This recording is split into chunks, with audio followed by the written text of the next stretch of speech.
thoughts about like Egypt, like in Egypt.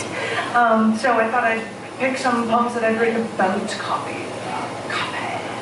Coffee. Sorry, I'll stop. Sorry. This is first one. It was right at my first Beach Poets feature back in '05. This is called David. When I know you're not going anywhere in the morning, I get dressed, brewed some flavored coffee, put it in a thermos, and bring my book to that hut on the corner of San Lugru Avenue. The coffee tastes good in that Florida air. It's just chilly enough to open your eyes, and I sit there and I write, usually about you, and I wait. I know you're a late riser, but within a half hour you're there. Empty mug in one hand, drawing book and pencils in the other, cigarettes in pockets. You look tired, but I'm awake. I used to fear for your life, you know, when you were messed up with the drugs, the gangs. I'd sit up nights wondering why you didn't call. I'd wonder if you were dead. I'd wonder if you were just beaten up, bleeding in a subway, trying to hold your ribs in place.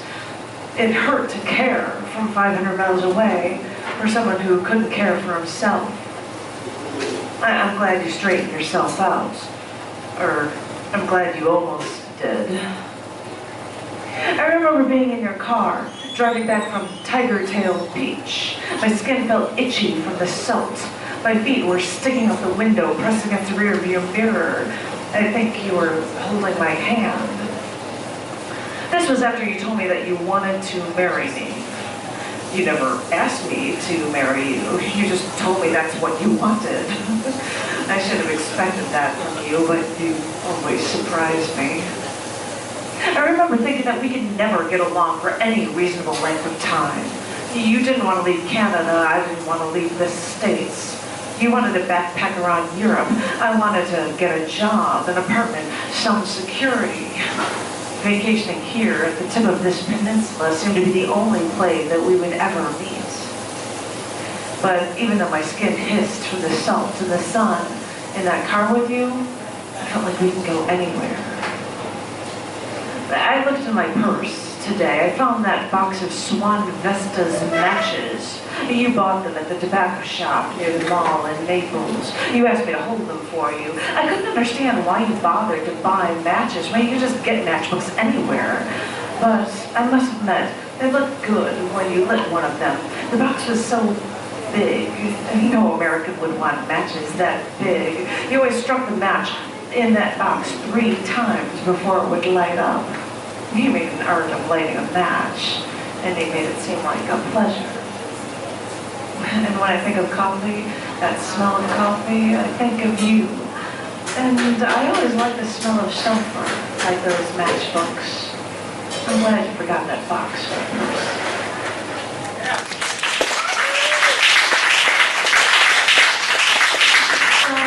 This one I've never read anywhere before. I wrote it just after I found out that the chemo wasn't working and that my mom was going to die. While drinking coffee. I don't like coffee. If you were going to, when asked to give a one-word description of it, I might say horrendous. I think the smell is bad. My husband makes it too strong. He tries to stuff in as much bad taste and smell as he can into 1 cup of caffeine. Well, my parents make coffee in the morning. They make Kuiper's grade, my grade, as you would call it. It's not that strong, and the taste isn't that bad, if you have to drink coffee. But the only time I drink coffee, other than when it's spiked with a ton of liquor, is when I'm in Florida, especially on days that aren't too sunny, maybe a little windy, and having something warm while watching people play tennis at the public courts in the morning would be a nice treat. I remember doing that in Florida, maybe going for a walk first and having my usual breakfast of a toasted bagel sandwich with tomatoes and alfalfa sprouts. Sorry, I like bagels. You know, some sprouts are supposed to reduce cholesterol. Tomatoes in Florida aren't the best. But after going out and seeing that it's a little cool outside, I'd come back and get some coffee, pour in 13 drops of Sweet and Low liquid sweetener in it, because my mom kept this bottle of liquid Sweet and Low, and then I'd walk across the street and sit on the benches and watch people play tennis. Other people sit there too, so tennis players would switch turns, revolving on and off the court, so that everyone would have their turn playing. But otherwise, I'd be there alone, watching people play. And I'd watch the steam from my coffee cup rise with the Florida atmosphere, where here, the coffee tasted a little milder and a little sweeter, and it wasn't a burden to drink near my mom once again.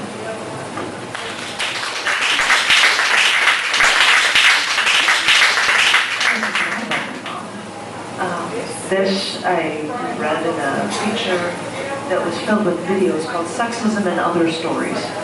Apparently this is the other stories, because it's not that sexist. This poem is called So. And the only reason why it's called So is because I say so too many times. So the hotel I was in didn't have a continental breakfast. So I looked for a diner for a bagel for breakfast. So I pulled into some dive and I just sat there. So I kept my head down. I don't like looking at strangers. So I kept my head down looking at my writing. So I didn't even notice. My head was buried in my words. But a lady walked over and dropped the bomb of liquid into the coffee cup, into my upturned glass.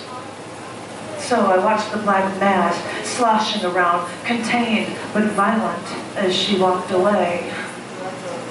So I don't like coffee, you see, and I could have stopped her, said no thanks. But this was my fault as much as it was hers. So there I was, staring at this coffee that I don't even like.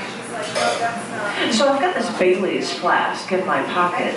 I guess that tells you something about me. But if I was going to actually have any coffee, I'm going to sweeten it with whatever I can. So my eyes start right, then left, then right again, making sure no one's watching me. So I open the flask under the table, then slowly drizzle in the cream. So I watch it form a mushroom cloud from within that contained bomb. So I try to remember where I am, where I've been. I didn't know that on the other side of the country, you had just died. So I just looked at my coffee that I don't even like and wondered if I should drink.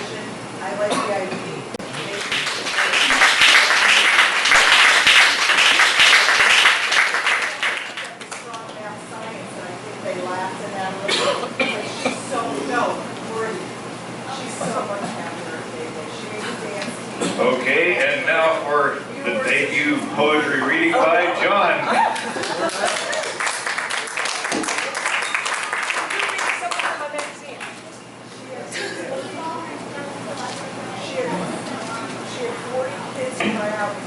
Just so everybody understands, the coffee that I make is a lot like the coffee we have here. And the coffee, the Piper's grade coffee tastes almost as strong as a weak cup of tea. So if you like weak tea, you'd like the coffee I make. Okay, we can be mean to each other about coffee now. You're the best, because you're on the stage, you can say whatever you like. That's right, I've got the mic. Shut up. Respect the poet. This first piece is written from the perspective of a person in pre-World War II Normandy, or pre-D-Day Normandy. It's called One by One, The Beech Trees. I have lived in this grove all my life. The beautiful trees have always lined the roads. The beech trees even lined the drive to our home. Everything was blooming by the end of May when you came in from the coast to our home, and the war didn't touch you. I could hear noise in the distance one morning. He told me some trees have already been felled on the General Field Marshal's urgent orders. Rommel was sure an attack was imminent. They couldn't leave trees for the enemy hideouts, and so they fell our trees one by one. Looked out the front door, saw our stripped land, those trees had souls, and no one mourns. The loss of a species with roots in this land longer than we. They didn't do this everywhere. I hear they left some trees in the fields, so wider ones would be destroyed while landing. What lives are worth saving, I thought, as the soldiers continued doing their job after the beech trees fell.